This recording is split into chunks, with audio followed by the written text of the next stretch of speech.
Hey everyone, it's WiNGSPANTT, the fourth best commentator on YouTube, and it's time for Duels of the...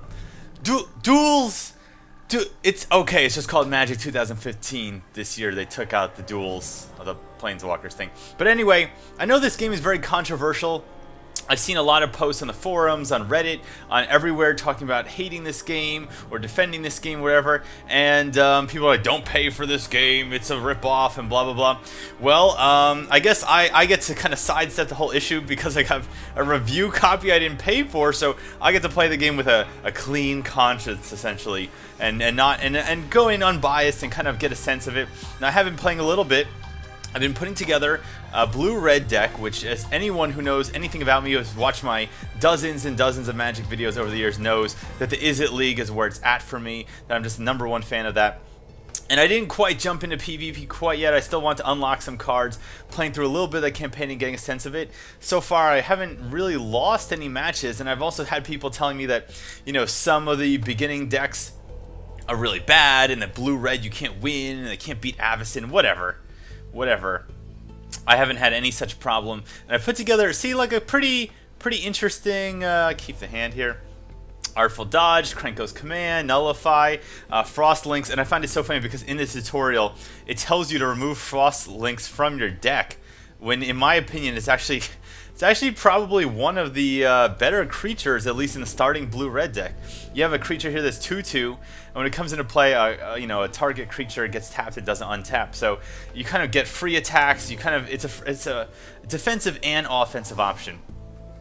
Let me also just talk about the game in the wider sense. I know there's a lot of controversy about the I don't know, the payment, the way payment works in here. The fact that there are premium packs that you can pay for, that you have to pay for if you want the cards in them, and whether or not that's broken or unfair. I think I feel kind of two ways about it. On the one sense, I typically do not like when a game has pay to win, where if you want to get an advantage you have to pay extra. I never like that. It does feel unfair, and it feels unfair to people who like go into this game thinking it's $10 and then it's kind of not $10. Oh, there we go. Now watch this. See, people are like, oh, Frost Links is bad. Well, although I could drop the Frost Links next turn, and then essentially, yeah, see if I get this thing on the battlefield first. Yeah, because then I could get the 4 damage through. So we'll save Frost Links. Don't worry, you'll have your... Look at that. Actually, I have a Fire Cat and an Ice Cat. Jeez, I'm so spastic. Anyway, back to my point. The other way I feel about it, though, is that at the same time, it really depends on whether or not the meta of this game goes in a direction where the only way you can win is to have cards from the premium packs. Okay, so if the meta of the game, whether even what I'm saying is, even if the most popular decks are from the premium packs, that's not the point. The point is, can you beat those decks with the non-premium packs? And that's something I can't answer. There's no way for me to answer that without having significantly more okay, wow, that's going to be annoying as hell. That is going to be annoying. So we're going to tap that guy. And let's see what else. And I could just put a 2/2 and attack each turn on this guy. Then he'll be a 6. He'll attach for 6. He'll have to attack each turn, but you know, whatever. Then I have Artful Dodge. Okay, I'm liking this. I'm liking this. So we're going to play Frost Links. We're going to tap this thing out so it can't block. No, watch, he's going to just fucking murder my guy. And then we're going to play Furor the Bitten. And then this guy's going to get bitten. It's funny, because what does that mean? He turns into a werewolf, but he's already a Fire Cat. So he's a were Fire Cat. And we're going to attack for 8 damage. Not bad. Eat that, Minotaurs. So as far as the payment goes, I'm really torn on it. I guess I feel like it's not really fair to assess it without seeing a little bit how decks evolve. Honestly, I feel like because there's now free deck building in the game that you can make any deck you want, I really anticipate most players will be making really, really terrible decks. Like, just absolutely terrible. Like, I expect, even with the base deck, that I could just go online and just insta-win, because I just don't see most players who are new to Magic being able to put together a deck that isn't like the worst thing on earth. And maybe that's not fair. Maybe that's not fair. Yeah, okay, I win this game if he can't stop this. Alright.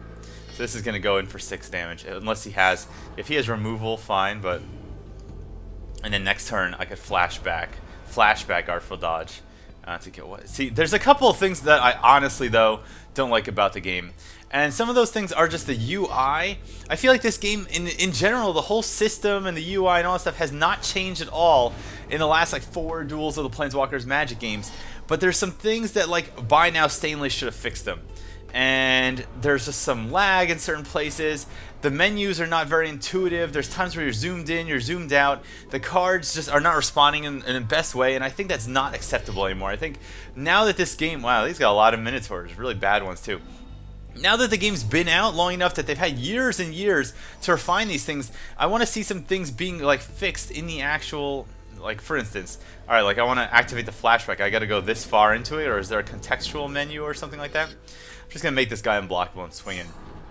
And I hope I'm also showing people that the blue-red default deck is pretty good, at least in my opinion. Once again, you know what, whatever, just throw these guys away, why not? I know, of course, your results may vary, but I think as long as you actually do your work to kind of tune the deck towards a specific goal, you can make them strong. So here, we're going to go into this Wingspan wins. I'm so used to seeing this throughout my life that I just don't even pay attention to that kind of thing anymore. Here we get to open a booster. Let's see what I get. Now I will, and I'm going to show you some gripes I have with the game right now. So, not with the actual packs I open here. Alright, this thing lets you get basic land. That's cool. Land fixing, always cool. Cultivate's a great card. Two-headed Cerberus kind of sucks. Okay. This card sucks. This card is okay. I might actually put that in my deck. Voyage's End. Coordinate Assault, not so great for my deck. Dissolve. And Biden of Thassa, not bad whenever creature controls. This is good. This can go in my deck. And look at this, you get to mess with people.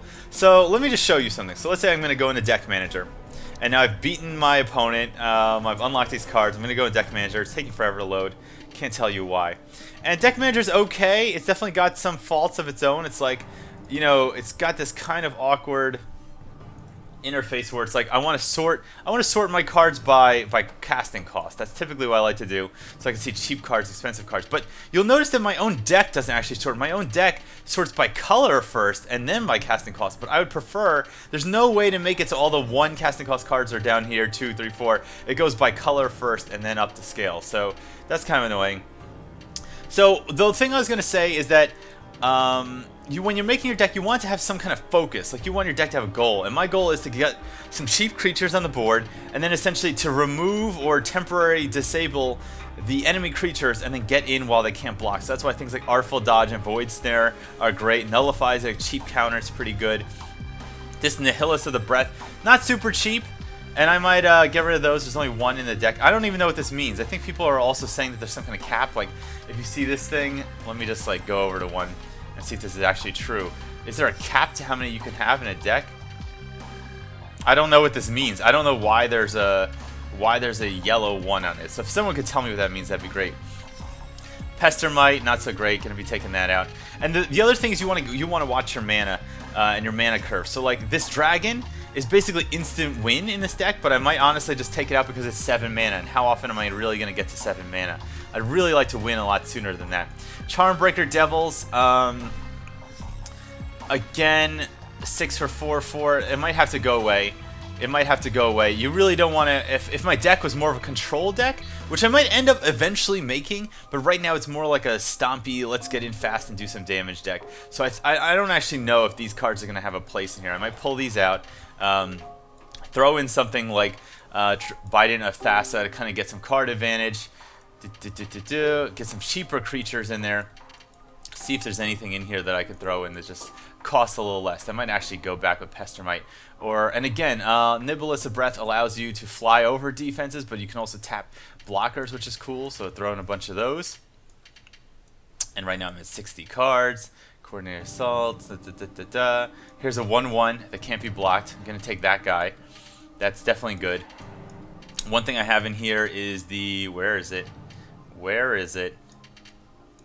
And this is one of the default cards, the Lightning Talons. It gives a creature +3/+0 and first strike. Definitely cool. Definitely cool for getting in there. And then I got Marauding Maulhorn. I don't really know if I want that. So anyway, just trying to give you an impression of what's going on here. Return target creature's owner's hand. That's a Scry 1. I might take that over the... Where is it? Void Snare. or honestly Nullify. I don't know if I want to sit on counters that much, because this sets me up a lot better, and it's easier to cast for a 2-color deck. So I'm going to take Voyage's End instead of Nullify. Also looking in here, I got these guys, I got Inspiration Switcheroo. It's always fun for a deck that has low casting cost creatures. Kiln Fiend is great. I don't actually know how great it is in this deck, but I don't have a lot more options. I might actually just take out Gutter Snipe, because again, Gutter Snipe's a great card in the right deck, but I just don't know if this is that deck. So I think Gutter Snipe's going to go. I think Gutter Snipe's... And here's the other thing I was going to show you that kind of annoys me. So now it's like, alright, it's time for me to... save my deck and get out of here. So I'm going to hit done, right? And it's going to be quit, save, blah, blah, blah, blah. So I'm like, alright, I'm going to save and quit, alright? So now I would expect in the game I'm going to go back to the campaign exactly where I was, and instead it throws me all the way back to the main menu, which is just like, what are you doing? Like, I'm trying to play the campaign, so now I got to click through this, wait for its load animation, go to campaign, wait for the load animation, go back to Theros, wait for the load animation, which is fairly long too, and I know it's very cinematic and it looks cool. Like I gotta give their designers and artists some credit. Like the load animations look cool, but come on, man. Like I have some important shit to do. I got people to kill. I got planes to walk. I can't sit here all day waiting for load screen. So if that's something I'd like to get fixed up if possible. I know it's not going to get fixed. It's just not going to get fixed, because I know Stainless Games, they're very busy. They're probably already working on their next Magic game. They're probably busy working on Carmageddon 3 or whatever the hell they're working on, and that's great for them, but I really wish some things in this game could be optimized. So if everyone's wondering, Wingspan, what do you think about Magic 2015? Right now for me, it is a completely mixed bag. I think I want to play around with it a little bit more, get online and play against some people, get some sense of where the metagame's going, how things are going there. I like the actual core idea of building decks and having the gameplay, but there's some couple things that just look like they weren't ironed out correctly. And so right now I'm just split straight down the middle. I feel like the emotional part of me, the red part of me, feels fine with it. I feel like, okay, but the intellectual part of me, the blue part, is like, well, there's some things here that really could have been tweaked and they're not completely fixed. And I just feel torn. I guess that just goes back to my whole blue-red Izzet feel for things. So everyone, I want to know what you think about Magic 2015. If you're a Magic player, longtime Duels of Planeswalker player, I definitely want to hear what you have to say about it. Please let me know in the comments what you think. If you have never played Magic before and you're considering getting into it, you know, for $10, this might be a good entry point. But if it sounds like these things, the DLC and all that stuff, are a no-go for you, then maybe you want to step out of it. Let me know in the comments. Come back for the next video, and until then, cheers.